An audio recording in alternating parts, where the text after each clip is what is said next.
Assalamualaikum warahmatullahi wabarakatuh. Salam sejahtera untuk kita semua. Om Swastiastu, Namo Buddhaya, salam kebajikan.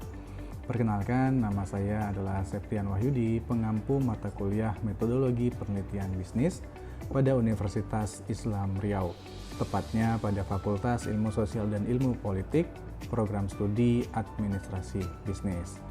Adapun mata kuliah ini adalah untuk mengajarkan kepada mahasiswa, memberikan delivery, kemudian memberikan assessment, dan juga memunculkan interaksi di dalam sebuah pembelajaran, di mana capaian pembelajaran mata kuliah yaitu untuk memahami konsep umum penelitian, kemudian mengetahui perbedaan di dalam sebuah penelitian, baik penelitian kualitatif maupun penelitian kuantitatif.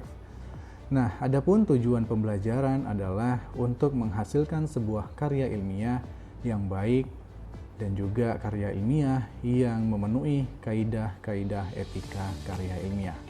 Oleh karena itu, mari simak video pembelajaran yang kita lakukan di kelas bersama dengan rekan-rekan mahasiswa untuk mata kuliah Metodologi Penelitian Bisnis berikut ini.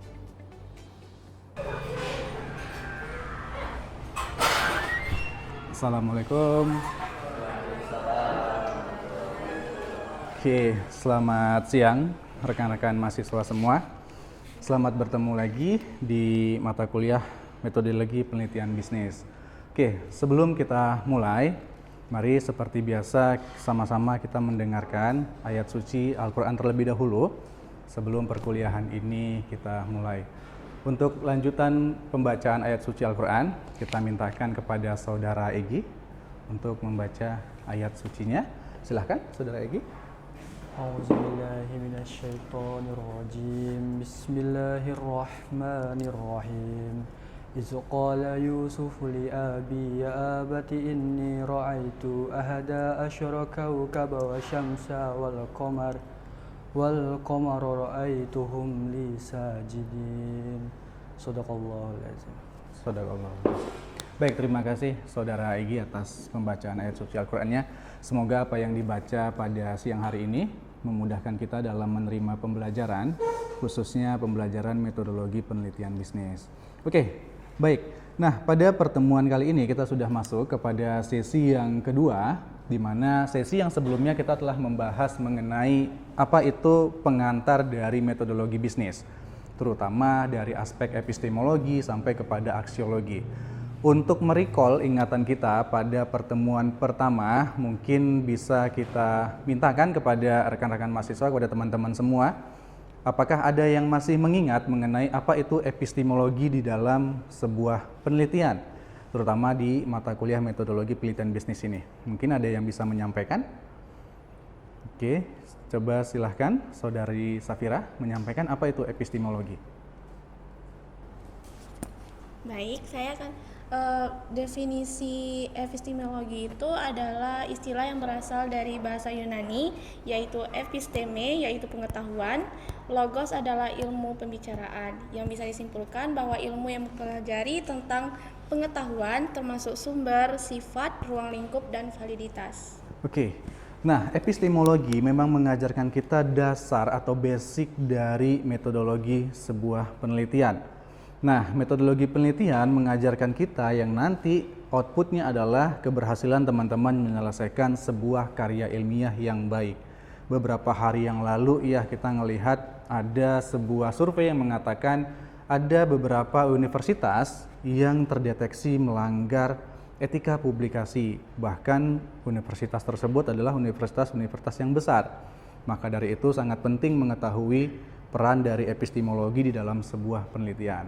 Baik, terima kasih Saudari Safira telah menjelaskan mengenai epistemologi yang merupakan recall dari mata kuliah pertemuan pertama. Nah, pada pertemuan kali ini kita akan membahas yang namanya tentang permasalahan di dalam sebuah metode penelitian. Nah, permasalahan itu apa saja? Tentu ini membuat teman-teman akan penasaran nih. Karena pada saat ujian nantinya, pada saat ujian proposal itu menjadi pertanyaan yang mendasar. Apa permasalahan penelitian saudara? Coba dijelaskan. Nah, maka dari itu materi ini sangat penting, maka saya berharap teman-teman mengikuti materi ini supaya nantinya persiapan pada ujian itu bisa dijawab dengan maksimal, sehingga nilai yang kita dapat juga merupakan nilai yang maksimal. Nah, sebelum saya mulai materi ini, tentu kita absen dulu untuk melihat konsistensi teman-teman untuk hadir pada pertemuan kita pada siang hari ini. Oke, sebelum saya mulai, saya absen terlebih dahulu. Oke, nah, metodologi penelitian bisnis pada topik masalah penelitian. Terkadang kita bangun tidur aja itu sudah dihadapi pada sebuah masalah, teman-teman.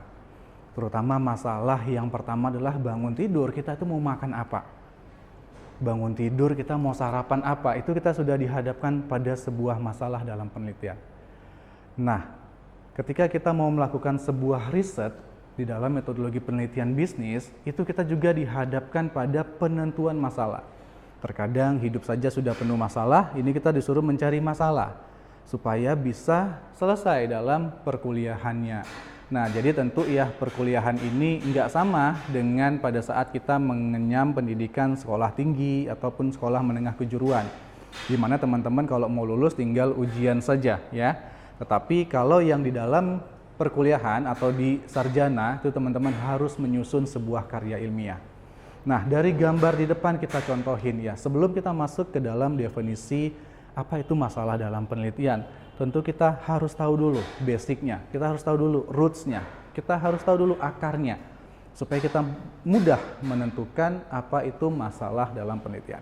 Nah, kalau kita melihat ilustrasinya adalah seekor gajah dengan 6 orang peneliti, yaitu peneliti yang matanya ditutup.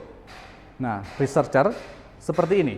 Kita dihadapkan pada sebuah fenomena. Fenomenanya itu adalah seekor gajah tersebut dengan mata kita ditutup. Sehingga ketika para peneliti ini memegang gajah yang ada di depannya dengan mata tertutup, itu definisinya bukan lagi seekor gajah. Bisa jadi yang megang ekor gajah, dia menganggap itu adalah sebuah tali. Nah, bisa jadi yang memegang belalainya, itu dia mengatakan adalah sebuah akar pohon. Nah, kemudian yang megang badannya itu seakan-akan memegang sebuah tembok. Nah, ini tentu akan menjadi pertanyaan kita, apa hubungannya dengan masalah penelitian? Terkadang kita nggak tahu apa itu masalah dalam penelitian. Yang kita tahu adalah kita menemukan sebuah judul dalam sebuah penelitian. Tetapi kita nggak tahu masalahnya apa saja. Nah, maka ini yang harus kita cari tahu ya, sehingga apa sih sebenarnya masalah dalam sebuah penelitian. Bagaimana nanti kalau teman-teman ditanya nih, coba sebutkan apa yang menjadi masalah dalam penelitian Anda. Tentu kita akan bingung, di mana ada sebuah konsep di dalam sebuah filsafat metodologi, yaitu bagaimana konsistensi antara judul dengan masalah dalam sebuah penelitian. Contoh kasusnya adalah ketika kita mau mengangkat mengenai kualitas pelayanan terhadap kepuasan konsumen, tentu secara logika sangat masuk akal. Semakin baik kualitas pelayanan, maka akan semakin puas konsumen. Nah, walaupun banyak penelitian yang mengatakan, ada juga yang mengatakan bahwasanya kualitas pelayanan tersebut tidak berpengaruh terhadap kepuasan konsumen. Nah, itu penelitian yang sederhana ya. Lalu bagaimana permasalahannya? Tentu yang kita bahas adalah permasalahan pada kualitas pelayanan. Jangan kita mengangkat kualitas pelayanan tapi permasalahannya adalah harga. Pak, harga di toko tersebut itu sangat mahal loh. Padahal yang kita angkat adalah kualitas pelayanan. Nah, konsistensi dalam sebuah riset itu sangat penting. Sehingga apa sih yang disebut sebagai permasalahan dalam sebuah penelitian? Nah, di dalam sebuah penelitian itu ada yang namanya sebuah variabel. Nah, tentu nanti akan muncul apa saja masalahnya, kenapa dia tidak mampu mempengaruhinya. Maka dapat disimpulkan bahwasannya di dalam sebuah filsafat ada istilahnya das Sollen dan das Sein. Ya. Nah, sehingga kita tahu tuh definisi permasalahan. Coba saya ambil sebuah contoh. Saya tujuannya adalah pingin ke kampus, tetapi Karena hujan, saya tidak jadi berangkat ke kampus. Maka muncul sebuah masalah. Masalahnya adalah saya gagal ke kampusnya karena hujan. Sehingga apa yang disebut masalah di dalam contoh tadi? Nah, tentu masalah itu adalah ketidaksesuaian harapan dengan sebuah kenyataan. Apa yang membuat kita ribut dengan pasangan kita terkadang? Tentu harapan dan kesesuaiannya itu nggak sesuai. Kita berharap pasangan kita seperti Lee Min Ho misalkan, sosok yang sempurna. Tetapi tidak sampai harapan kita dengan yang tersebut, ya. Jadinya kecewa. Nah, ketika kita berharap dengan manusia tentu kecewa. Nah, itu yang disebut sebagai masalah. Atau di dalam bahasa metodologi disebut sebagai das Sollen dan das Zijn. Apa yang diharapkan tidak sesuai dengan kenyataan. Nah, itu yang disebut masalah dalam penelitian. Tetapi, masalah dalam penelitian bukan itu aja.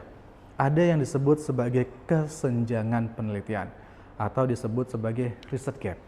Nah, teman-teman, pastiin kalau kita mau meneliti ya, kita tahu epistemologinya, kita tahu ontologinya, kita tahu dasarnya, apalagi dalam metodologi penelitian yang bisnis. Oke, yang bisnis ini tentu kita harus tahu apa saja sih yang menjadi kajian dari dunia bisnis itu sendiri. Nah, tentu saja kalau kita ranahnya bisnis, apakah boleh kita melakukan penelitian tentang fenomena sosial?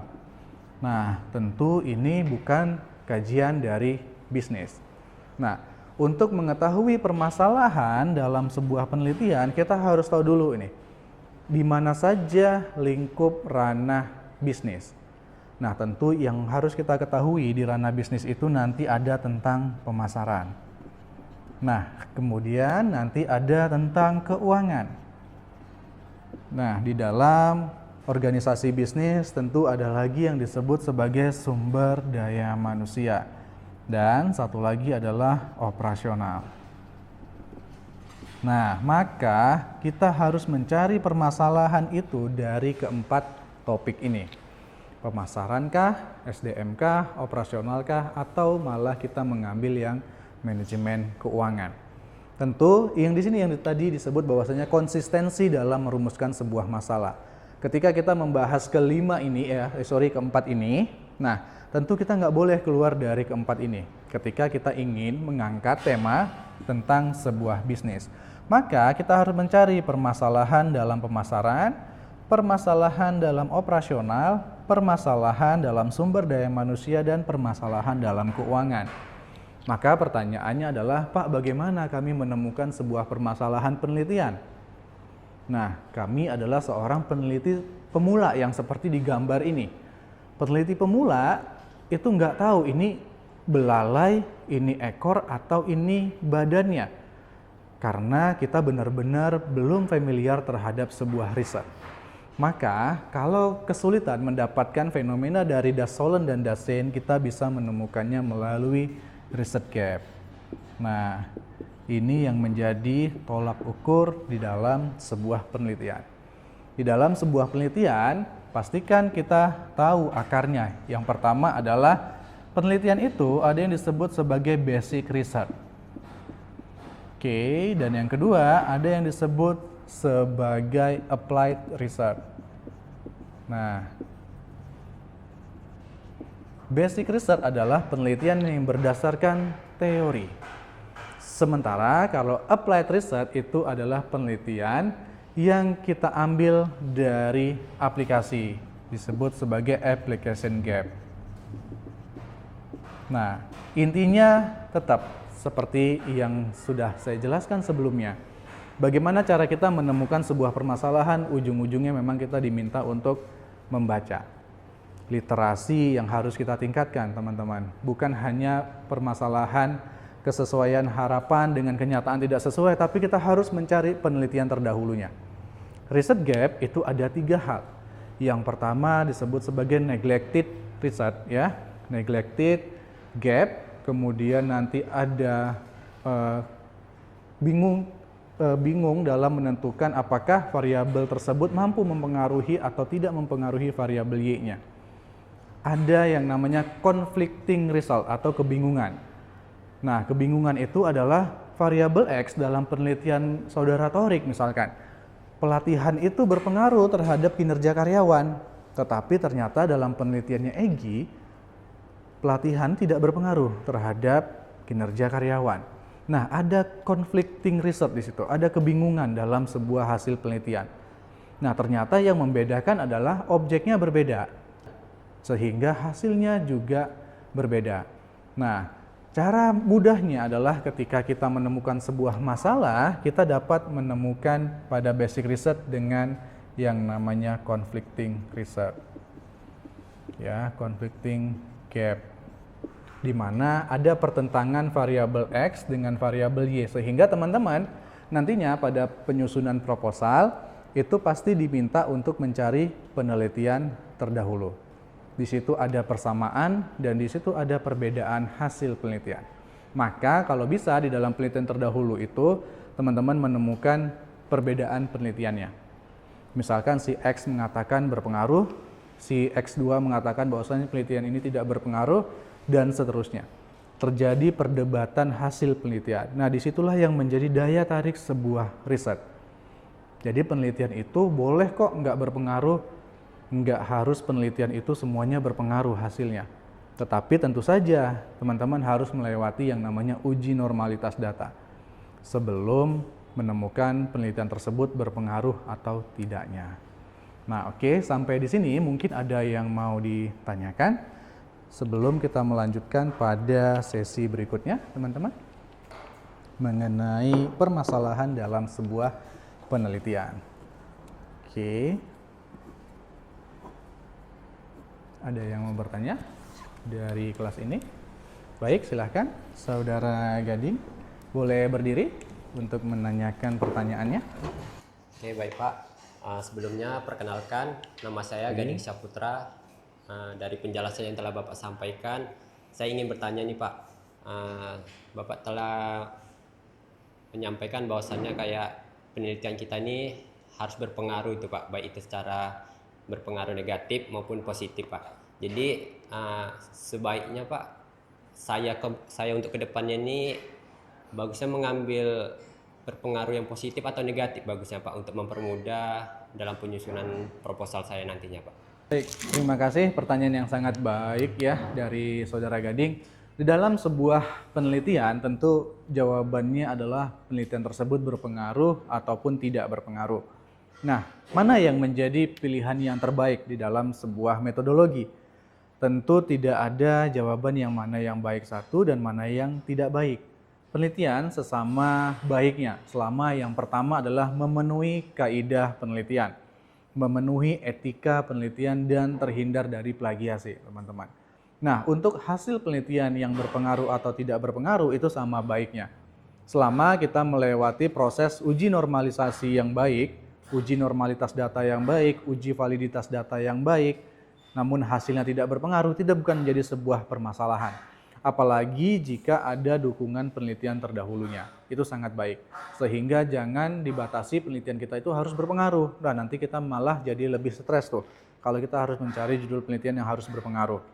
Dan kita harus mencari hasil penelitian yang tidak berpengaruh, itu malah nanti terjebak pada manipulasi data di statistiknya. Sehingga kalau kita sudah menemukan judul yang baik, kita melakukannya sesuai dengan kaidahnya, kita melakukan uji validitas yang baik, kemudian kita melakukan uji normalitas dan lain sebagainya sesuai dengan kaidahnya, hasil penelitiannya berpengaruh atau tidak berpengaruh, itu bukan menjadi sebuah permasalahan.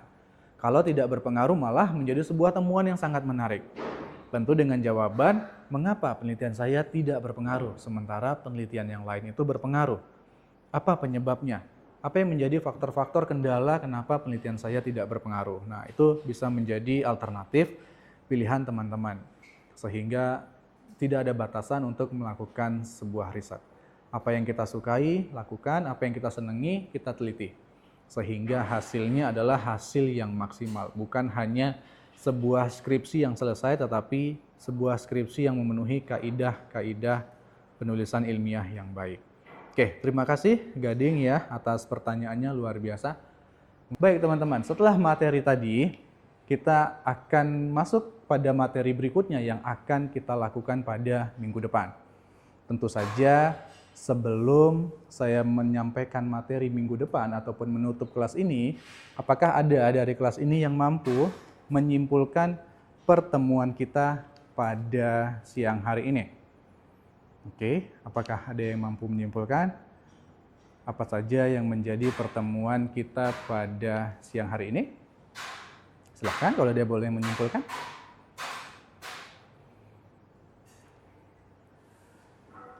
Nah, baik. Nah, jadi kesimpulannya adalah ketika kita menemukan sebuah permasalahan dalam penelitian, maka ini nanti akan saya berikan sebuah task, sebuah tugas, ya, sebuah esai bagaimana cara kita menyimpulkan, bagaimana cara kita menemukan sebuah permasalahan. Itu nanti akan saya berikan sebuah jurnal untuk teman-teman temukan.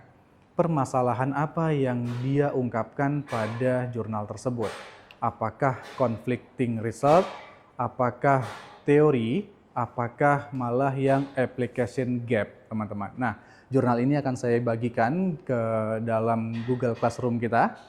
Kemudian nanti silahkan teman-teman cek di dalam aplikasi tersebut apakah tugasnya sudah masuk dan dikerjakan dalam waktu 1 minggu. Dikumpulkan pada pertemuan kita berikutnya.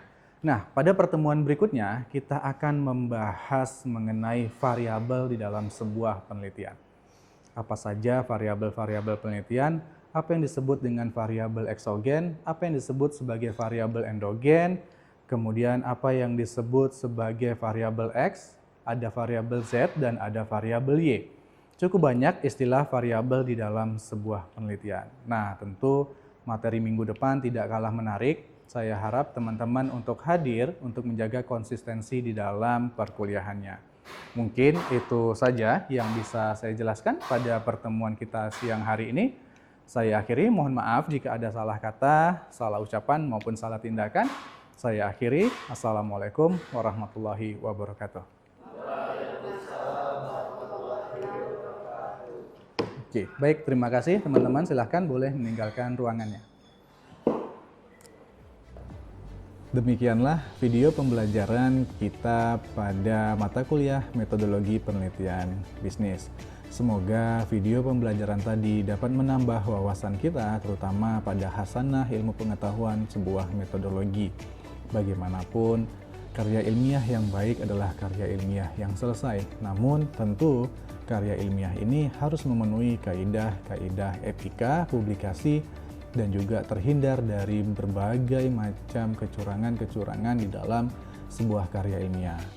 Video ini digunakan sebagai salah satu syarat penyusunan dokumen pernyataan diri dosen dalam unjuk kerja Tridharma Perguruan Tinggi atau PDD UKTPT Sertifikasi Dosen Gelombang 1 pada tahun 2025.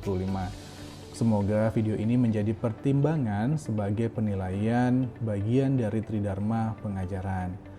Demikian, mohon maaf jika ada kesalahan kata, kesalahan ucapan, dan kesalahan tindakan yang kami lakukan. Saya akhiri. Assalamualaikum warahmatullahi wabarakatuh.